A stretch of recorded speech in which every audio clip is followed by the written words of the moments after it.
কারণ কবরের বন্ধু হবে শুধু ঈমান, আর কবরের বন্ধু হবে শুধু আমল।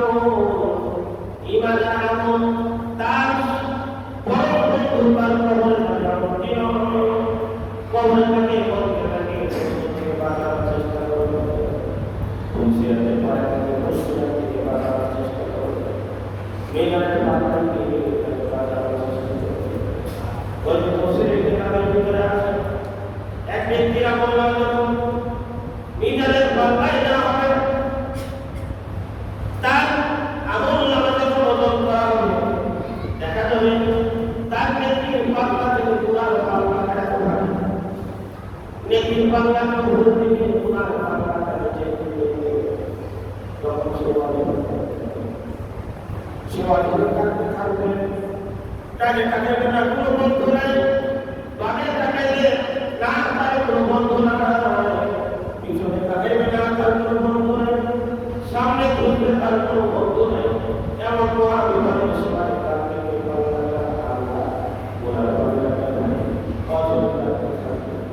তার স্ত্রীকে ডাকে, তার স্ত্রীর তার ভাষা তার বাক্য ডাকে, সে বাবা আসবে না।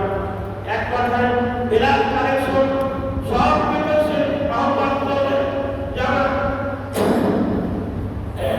গুনার পাল্লা কাজ করে দেখি তোমরা আমাকে এক দুটি নেকি দিয়ে আমাকে সাহায্য করতে পারবে না, কেউ তাকে সাহায্য করবে।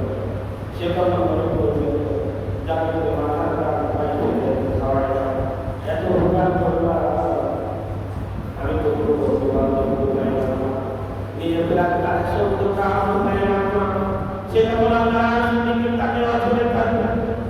সেই মুহূর্তে হঠাৎ করে তার মিজানের পাল্লায় উড়ন্ত একটি শিরকুট এসে তার মিজানের পাল্লায়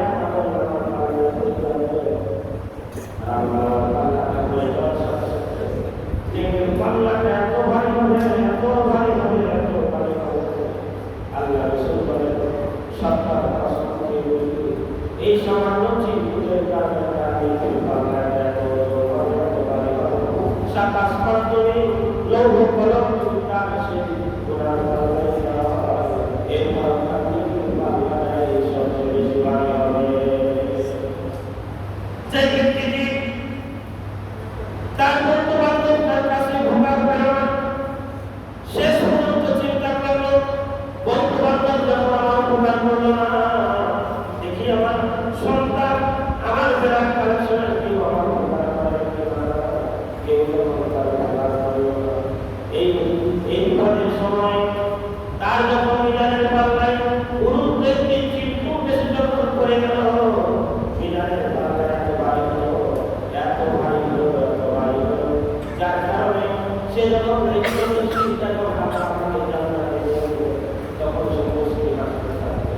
যে ব্যক্তি কিছু চিন্তার ছাপ চিন্তার ছাপ সেই মুহূর্তে উড়ন্ত চিন্তার কারণে বিচারের ফলে এত ভালো হল, সে নিঘাত করে করলেন সে চোখে ভালো কিন্তু বেচারা বলতে কিছুক্ষণ আগে আমি জাহাজ হয়েছিলাম, আমার কেউ ভোগার করলো না, কিন্তু আমি অদৃশ্যের জগৎ থেকে আমার একটি চিন্তুট আমাকে জানাই করলো, যার কারণে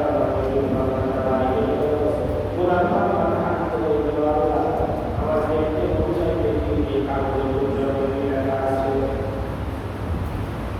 আল্লাহ তাআলা বললেন ফেরেশতাদেরকে বললেন আমার এই বান্দাকে তার এই চিন্তুটটা লেখা কি লেখা আছে এখানে। ফেরেশতা যখন তার চিন্তুটটা মিজানের পাল্লায় চলতে কাগজের টুকরা নিয়ে যখন খুলে দেখবে আর তার সাথে স্থাপন করবে, সে যখন চিন্তুটটা খুলবে চিন্তুটের ভিতরে লেখা আছে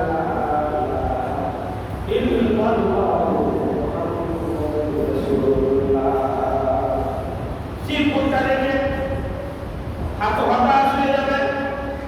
আল্লাহ এই সামান্য লা ইলাহা ইল্লাল্লাহু মুহাম্মাদুর রাসূলুল্লাহ দেখে চিন্তুটের কারণে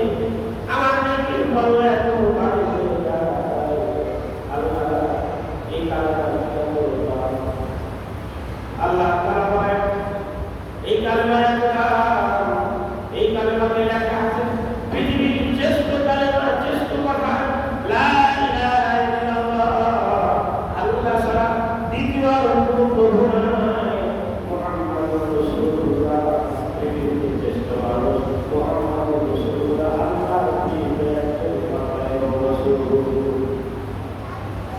এর মতো শ্রেষ্ঠ কথা পৃথিবীতে কেউ কোনোটাই হতে পারে না। ওখানে যা আছে মান ক্বালা লা ইলাহা ইল্লাল্লাহ, রাসূল বলেছেন যে ব্যক্তি তার অন্তর থেকে একবার বলে লা ইলাহা ইল্লাল্লাহ, আল্লাহ তাআলা সাথে সাথে তাকে উচ্চারণ করার সাথে সাথে আল্লাহ তাআলা পিছনে সব গুনাহ মাফ করে দেন। সুতরাং এই দাবি চিন্তা যখন সে করল, আমল করে করল, সে যখন চিন্তার করে আল্লাহ কি বলবে, আল্লাহ যদি এই কালেমা এত দামে এত ভারী এত ওজনী কথা যদি আমি দুনিয়াতে জানতাম, আল্লাহ কখনো তোমার এই কালেমার বিরুদ্ধে আচরণ করতাম না, কখনো তোমার বিরুদ্ধে আচরণ করতাম না, কখনো আমার সন্তান না, কখনো তোমার সন্তান, যার কারণে বলতে আজকে তুমি আমাকে জাহান্নামে ভরসা করে দিয়েছো, কিন্তু তুমি দয়া করো না, তুমি আমার উপর দয়া দেখায়, তুমি কখনো কখনো নামের উশিলা করে আমাকে একটা উশিলা দিলে এই কালেমার কারণে তখন তুমি আমাকে মাফ করে দিয়েছো। ইমাম কাজারে লেখেন এই ব্যক্তি যখন জান্নাতে ভরসা হয়ে যাবে তখন আল্লাহর কাছে খুশি একটা আনন্দ শুরু, আল্লাহ যে কালেমার কারণে তুমি আমাকে মাফ করে দিলে, আর আমি দুনিয়াতে হাদিসে দেখেছি আলেমরা থেকে শুনেছি জান্নাতি ব্যক্তি যখন জান্নাতীদের ফয়সালা করে দিবে, জান্নাতীর আমদার তো কখনো তুমি তার আল্লাহ তুমি যখন আমাকে জান্নাতের ফয়সালা করে দিয়েছো, আল্লাহ এই বিপদের মুহূর্তে তুমি আমাকে আল্লাহ যে পিতামাতা মাথার কাম পায়ে ফেলে আমাকে মানুষ করেছে, যে মা আমাকে 10 বার জন্মের পর্বে আমাকে লালন পালন করেছে, আল্লাহ তোমাকে চেনার জন্য আমাকে পথ দেখিয়েছে, যে পিতামাতা আমাকে নামাজের পথ দেখিয়েছে, যে পিতামাতা আমাকে ভালো ভালো পথ দেখিয়েছে, আল্লাহ সেই পিতামাতাকে তুমি মাফ করে দিতে পারো না। আল্লাহ বলেন আমি রাজ্যের কসম, জালালের কসম, আমার বরকতের কসম দিয়ে বলি জান্নাতে আর জান্নাতে দরখাস্ত করো, আমি আল্লাহ তাআলাকে মাফ করে দিয়েছি, তুই যখন তোর পিতামাতার জন্য দরখাস্ত করেছিস, যা তোর দরখাস্ত পরিপূর্ণ করে পিতামাতাকে মাফ করে দিলাম। সেজন্য কেউ নিতে আসে আল্লাহ রাসূল বলেন والذين كفروا وكذبوا তফসিরে ভিতরে লেখেন যারা আল্লাহকে অস্বীকার করে, নবীকে অস্বীকার করার ভিতরে যারা পিতামাতার অবাধ্য হয় তারা এর অন্তর্ভুক্ত, পিতামাতার অবাধ্য যারা হবে আল্লাহ তাদেরকে জাহান্নামে ফেলে দেবেন। আর পিতামাতা যদি সন্তুষ্ট থাকে আল্লাহ তাআলা তাদের জান্নাতে ফয়সালা করে দেবেন। সেই জন্য আল্লাহর অনুসরণ করতে হবে, নবীর অনুসরণ করতে হবে, তৃতীয় পিতামাতার অনুসরণ করতে হবে, পিতামাতার কথা অনুসরণ হবে। কোন ব্যক্তি যদি আল্লাহর কথা মানে, কোন ব্যক্তি যদি রাসূলের সুন্নাহ মোতাবেক চলে, আর পিতামাতার বাধ্য হয়ে যদি চলে, পিতামাতার যা বলে জায়েজ, আল্লাহর বিধানের ভিতরে তিনি পিতামাতা যা বলে তিনি সর্বোচ্চ করতে পারে, কিয়ামতের দিন আল্লাহকে ইচ্ছে করে তার জান্নাতে পৌঁছে দেবে। কিন্তু আমাদের পুরো পরিস্থিতি উল্টা, আমরা আল্লাহকে মানি না, আমরা রাসূলের সুন্নাহ মানি না, আমরা পিতামাতার কথা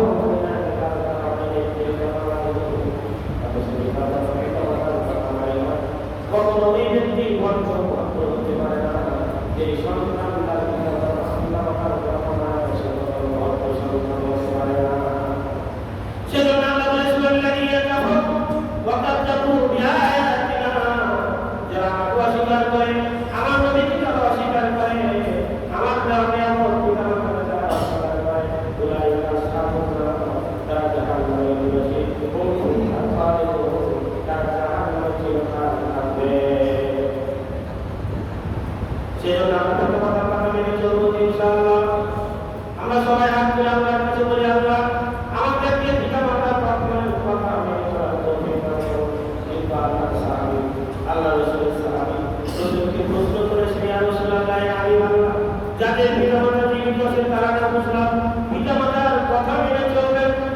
কিন্তু যাদের পিতামাতা পৃথিবীতে বেঁচে নাই তারা কিভাবে পিতামাতার কথা মেনে চলবে? রাসূল তাদেরকে দুটি পথ বাতলিয়ে দিলেন। একটি পথ হলো যার পিতামাতাকে সেবা করার জন্য দান করবে আর দোয়া করবে,